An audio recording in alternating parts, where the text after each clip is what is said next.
Hello दोस्तों, आशा करता हूँ आप सब ठीक होंगे। दोस्तों, हमसे जुड़े रहने के लिए आज ही हमारा चैनल को सब्सक्राइब करिए और बेल आइकन जरूर दबाएं ताकि हमारा वीडियो का नोटिफिकेशन आप तक सबसे पहले पहुंचे। तो चलिए शुरू करते हैं आज की डरावनी कहानी बिना किसी देरी से। हेलो दोस्तों, ये ज्यादा पुरानी कहानी नहीं है।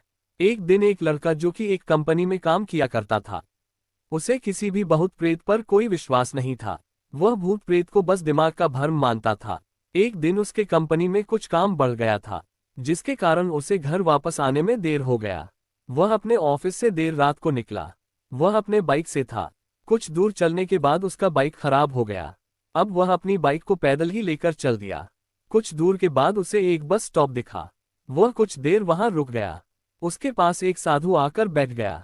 साधु अपने पास एक बीड़ी रखा हुआ था। वह अजीब तरीके से उसे पी रहा था।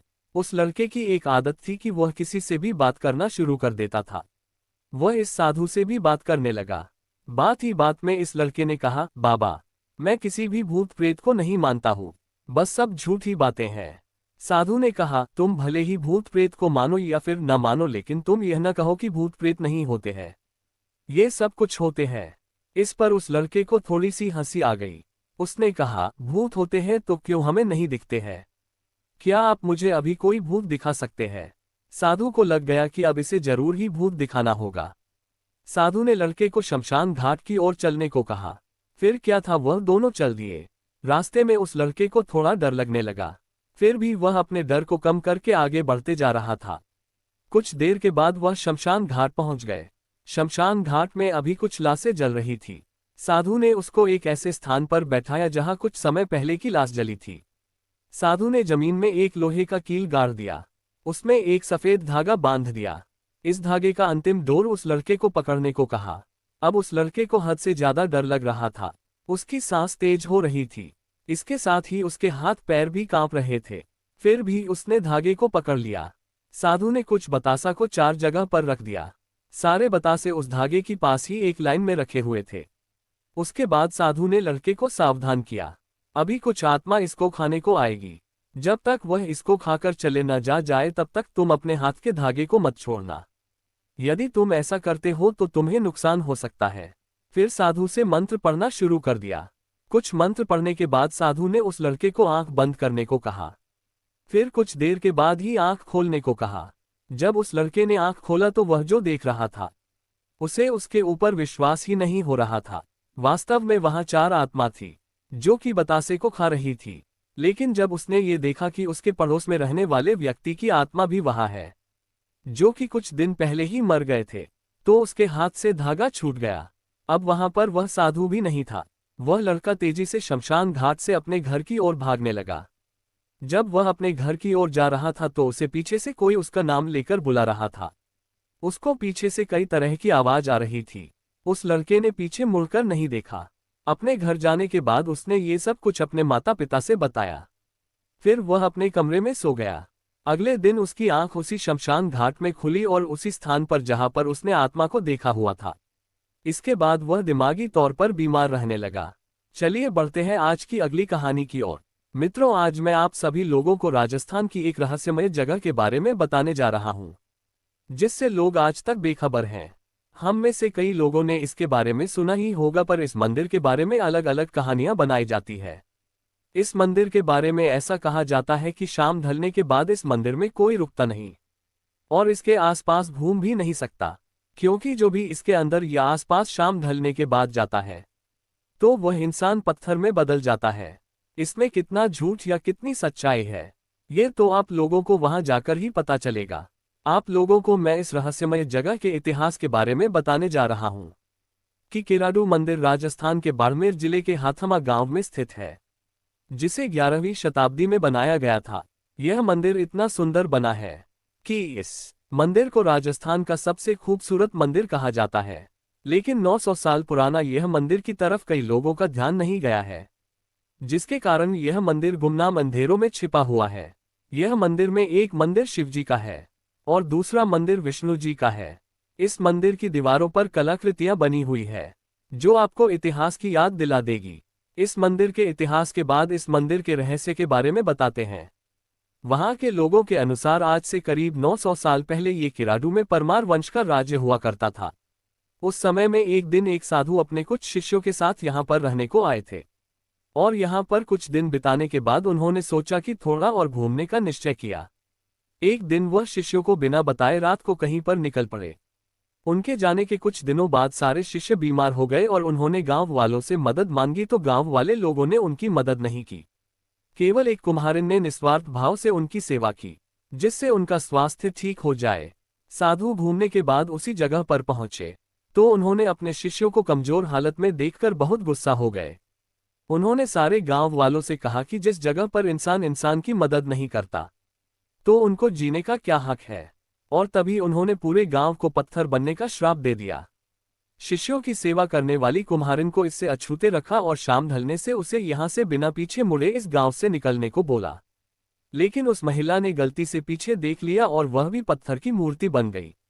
नजदीक गांव वालों के पास आज भी उस कुम्हारी की मूर्ति है। इसलिए प्राचीन समय में लोग हमेशा साधु महात्माओं को खुश रखते थे। इस श्राप के बाद कोई भी शाम ढलने के बाद उस मंदिर में नहीं जाता। चलिए बढ़ते हैं आज की अगली कहानी की ओर। यह एक सत्य और आंखों देखी घटना है। हमारा गांव गोंडा जिले में पड़ता है। यह उस समय की बात है जब गांव में 16 से 17 साल की उम्र में सब लड़कों की शादी हो जाती थी। उनमें से एक मेरा मित्र रमाकांत भी है। उसकी शादी 3 साल पहले हो चुकी थी और अब उसका गौना भी आ गया था। उसकी बीवी बहुत निडर थी। इसको मैं निडर इसलिए बता रहा हूं कि उसकी निडरता एक दिन बहुत भारी पड़ गई थी। 3 से 4 साल पहले तक गांव की अधिकतर औरतें सुबह सुबह उठकर लोटा लेकर नित्यक्रिया के लिए कोई खेत में तो कोई खुले मैदान में जाती थी। वो भी जब गांव के पुरुष लोग सो रहे हो तब जाती थी। कुछ दिन बीत गया तो अब रमाकांत को एक सुंदर सी बेटी हुई। बेटी अभी 8 महीने की थी। उस समय उसकी बीवी सुबह सुबह अकेले उठकर खेत में चली गई और अपने सासू माँ को या फिर अपनी जेठानी को भी नहीं जगाया। वह अकेले ही चली गई क्योंकि वह तो बहुत निडर थी। लेकिन उस समय वह ना तो हाथ में चाकू और ना ही माचिस लिया। जिस घर को बच्चा पैदा होता है उसके 1 साल तक उस घर की औरत को बाहर अकेले नहीं भेजा जाता, वह भी सुबह सुबह बिना किसी को साथ लिए, क्योंकि उस औरत पे भूत प्रेत इन लोगों का साया जल्दी पड़ता है। लेकिन वह अकेले गई थी। तभी वहां बेल का पेड़ लगा था। उस पर एक चुड़ैल घूम रही थी जो इसके साथ नहीं आना चाहती थी, लेकिन फिर भी वह आ गई। जब रमाकांत की औरत खेत से आई तो लौटा फेंककर पलंग पर बैठकर गाना गाने लगी। बगल में ही खाट पर लेटी हुई उसकी बच्ची जोर जोर से रो रही थी, लेकिन वह तो गाने में व्यस्त थी, इसीलिए उसे सुनाई नहीं दिया। इतना देखकर रमाकांत चिल्लाने लगा कि बेटी को उठाओ, क्या तुम्हें सुनाई नहीं दे रहा है कि वह रो रही है? फिर भी बीवी ने जवाब नहीं दिया।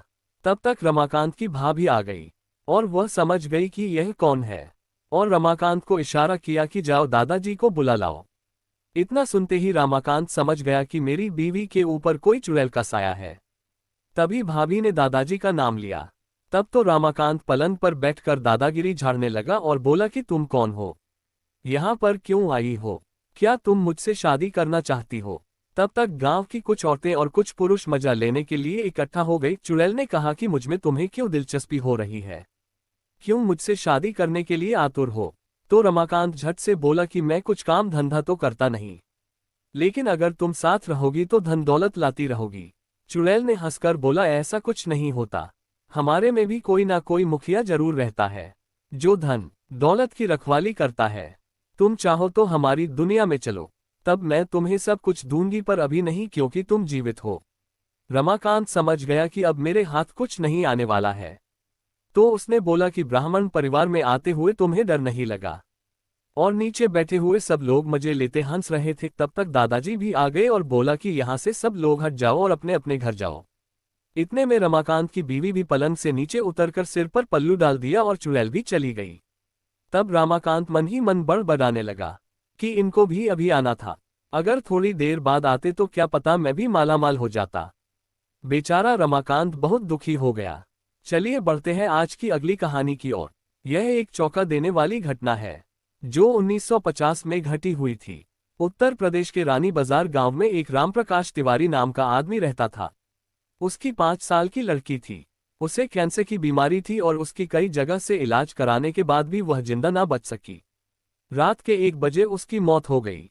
उसी रात को एक दूसरे गांव में मोहिनी नाम की एक औरत की ट्रक से टकराने की वजह से मौत हो गई। मृत के परिवार वाले लोगों ने उस औरत का दाह संस्कार कर दिया। दूसरी तरफ जब रानी बाजार में उस मृत लड़की को दफन करने के लिए जंगल में जा रहे थे, अचानक रास्ते में उसकी शरीर में कुछ हलचल हुई और वह उठ खड़ी हो गई। लोग ये देखकर डर गए, लेकिन बाद में उस लड़की को जिंदा देखकर उसके परिवार वाले लोग बहुत खुश हो गए। लेकिन लोगों को ये पता नहीं था कि उस लड़की के शरीर को किसी और की आत्मा ने जकड़ लिया है। उस 5 साल की लड़की के अंदर मोहिनी की आत्मा घुस चुकी थी। वह अलग जगह पर आकर बहुत दुखी और परेशान हो गई थी।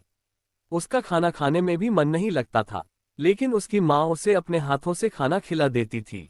एक दिन वह लड़की अपनी माँ के साथ उसके मामाजी के घर जा रही थी और रास्ते में अचानक वह जगह आई जहां मोहिनी की ट्रक से मौत हो गई थी।